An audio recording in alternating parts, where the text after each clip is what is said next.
আসসালামু আলাইকুম রহমতুল্লাহি ওয়া বারাকাতুহু। কেমন আছেন সবাই? আশা করি সবাই ভালো আছেন। আমি আল্লাহর রহমতে ভালো আছি। আজকে আপনাদের সামনে একটি নেরেশন নিয়ে হাজির হয়েছি। ইনশাল্লাহ এই নেরেশনটা সলভ করব আপনাদের সামনে। যে কোনো প্রকার নেরেশন আপনার টেন্স সম্পর্কে ভালো ধারণা থাকতে হবে এবং পার্সন সম্পর্কে আপনার ভালো ধারণা থাকতে হবে। ডিরেক্ট নেরেশন যে কোনো সেন্টেন্সেরই হতে পারে, কিন্তু যখন সেটা আমরা ইনডিরেক্ট করে ফেলবো তখন সেটা আর অন্য কোনো সেন্টেন্স থাকবে না, সেটা সম্পূর্ণ নেরেশনটা ইনডিরেক্ট নেরেশনটা অ্যাসার্টিভ রূপে রূপান্তরিত হয়ে যাবে। তার মানে যখন আমি ডিরেক্ট থাকবে তখন হতে পারে অ্যাসার্টিভ, ইন্টারগেটিভ, ইম্পারেটিভ, অপটেটিভ, এমনকি এক্সক্লেমেটরি। 5 প্রকার সেন্টেন্সের নেরেশন থাকতে পারে ডিরেক্টের মধ্যে। যখন সেটাকে আমরা ইনডিরেক্ট করে ফেলবো তখন সেটা পুরোটা কি হয়ে যাবে, অ্যাসার্টিভ রূপে রূপান্তরিত হয়ে যাবে। এবং সাবজেক্ট পরিবর্তনটা আপনার পার্সন পরিবর্তনটা যদি জানেন আর টেন্স পরিবর্তন জানলেই হয়ে যায়। আর কিছু কথা আছে, এমনি কথাগুলো আসলে এই ক্ষেত্র বিশেষে ইনশাল্লাহ আমি বলে দেবো। এখানে কি বলছে, once I said to a little girl what is your mother's name. আসলে বিদেশিদের মধ্যে তো মানে মায়েদের পরিচয় বড় হয়, তাই এখানে মায়ের নামটা মূলত জিজ্ঞেস করা হয়। এটা আমাদের মতো বাংলাদেশ না, এখানে এটা হলো ডিরেক্ট, আমি করবো indirect. Once I said to a little girl what is your mother's name. যেহেতু এখানে প্রশ্নবোধক চিহ্ন আছে তা আমরা আস্কড দ্বারা করতে পারি। হ্যাঁ, তার মানে আমি লিখতে পারি ওয়ান্স আই আস্কড এ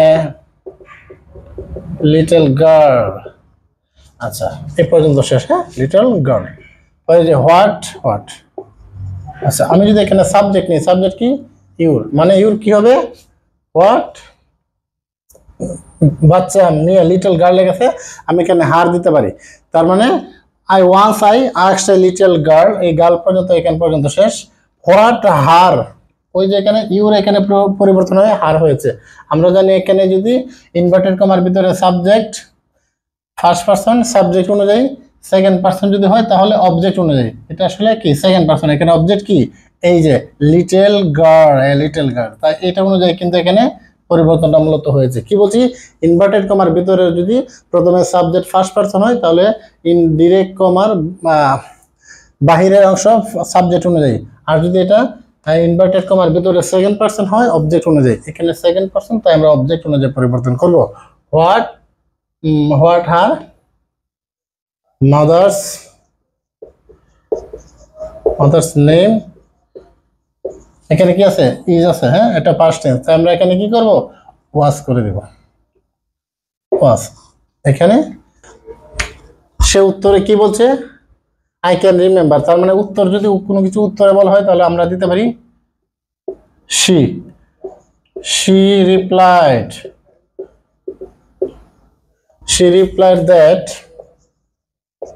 এই যে আই হয়ে যাবে she, বালিকা, ছোট বালিকা, she could remember her mother's name, but, এই যে আই হয়ে যাবে she, উইল হয়ে যাবে would not tell you মানে কি, আমি, you would not tell me, this থাকলে হয়ে যায় দ্যাট, তাই আমরা এখানে দিসের কারণে দ্যাট লিখলাম। আচ্ছা, এরপরের কথা কি বলছে, এই কথাটা কিন্তু সেই বলছে I don't tell my mother's name to anyone home I don't know, তার মানে আমরা এখানে দিতে পারি she added that, একই ব্যক্তি দ্বিতীয়বার যদি পরপর উক্তি প্রদান করে তখন আমরা added that দিতে পারি। তাই আমি এখানে দিলাম she added that she didn't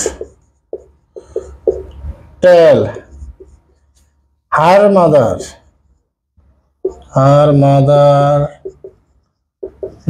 mother's name to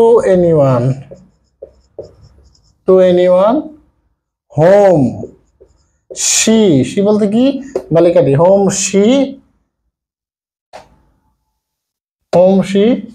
did not know, এই বালিকার কথা শেষ। পরবর্তী আসতেছে কি, what a clever girl you are I said, তার মানে এখানে দিতে পারি আই এক্সেলেন্ট, এখানে এক্সেলেন্ট উইথ ওয়ান্ডার দিতে পারি যেহেতু এখানে, অথবা এক্সেলেন্ট উইথ অ্যাডমিরেশন দিতে পারি। এই বাক্যটা কিন্তু এখানে এক্সক্লেমেটরি। এই যে আমি যে কথাটা বললাম এটা কি এক্সক্লেমেটরি, তাই আমি দিতে পারি excellent with admiration or wonder. Excellent with wonder, excellent, I excellent with wonder that, বললাম I excellent with wonder that, এখানে গেছে সাবজেক্ট কি, এই যে ইউ, ইউ মানে শি, এখানে এটা কি প্রেজেন্ট আছে, শি ওয়াজ এ কি, she was a very clever, she was a very clever girl, what থাকলে বেরিয়ে দেওয়া যায়, she was a very clever girl. এই তো হয়ে গেল। ন্যারেশন আসলে কঠিন কিছু না, জাস্ট এখানে আমি যেটা বলতেছিলাম সেটা হলো এই সাবজেক্ট পরিবর্তনগুলো জানতে হবে, মানে পার্সন পরিবর্তনগুলো আর টেন্স পরিবর্তনগুলো যদি জানি, আর এখানে কি যে পুরো বাক্যটা কি অ্যাসার্টিভ রূপে রূপান্তরিত হবে। তার মানে আমি আবার একটু রিভিশন দিচ্ছি। Once I said to a little girl, একদা আমি একটি বালিকাকে বলেছিলাম, what is your mother's name. তার মানে এই জায়গায় অবিকল ঠিক আছে, এই যে এখানে প্রশ্নবোধক তো তাই আমি এখানে আস্কড আছে, ওই যে এখানে প্রশ্নের কারণে আমি এখানে asked, a little girl, A little girl, what was, এখানে ইজ হয়ে গেছে ওয়াজ, আর এই যে ইউর মাদার্স মানে হার মাদার্স, এই যে হার মাদার্স নেম ওয়াজ। আচ্ছা এই পর্যন্ত শেষ। পরে কি লিখছে, I can remember my mother's name, এই কথাটা সে উত্তরে বললো, তাই এখানে এটা হয়ে গেল শি রিপ্লাইড। উত্তরে যদি কোনো কিছু বলে যে শি রিপ্লাইড, এখানে দ্যাট, আমরা বাক্যকে জোড়া লাগাতে আমরা দ্যাট ব্যবহার করি।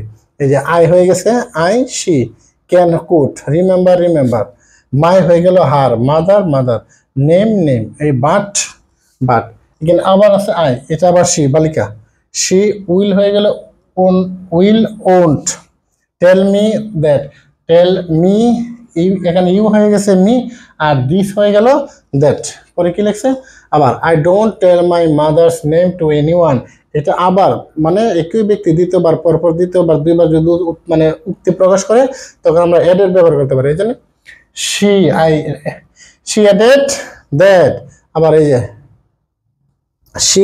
শি ডিড নট, এই যে ডো নট হয়ে গেছে ডিড নট, এই যে tell her, mother's name to anyone,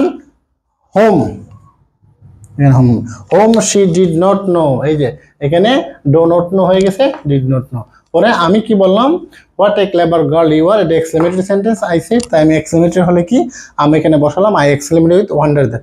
যদি বাক্যটা এক্সক্লেমেটরি হয় তখন আমরা, যদি দুঃখের ব্যাপার হয় এক্সক্লেমেটরি সরু দ্যাট, আনন্দের ব্যাপার হলে এক্সক্লেম উইথ জয় দ্যাট, আর যদি এখানে অবাক করা আশ্চর্য করার কোনো ব্যাপার হয় তখন আমরা এক্সক্লেমেটরি সেন্টেন্স এইভাবে করতে পারি যে এক্সক্লেমড উইথ ওয়ান্ডার, অথবা এক্সক্লেমড উইথ অ্যাডমিরেশন, পরে দ্যাট দিয়ে পরে বাক্যাংশ, she was a very clever girl, what থেকে আমরা ভেরি ব্যবহার করতে পারি। এই জন্য what a clever girl you are, আমি লিখছি she was a very clever girl. Asha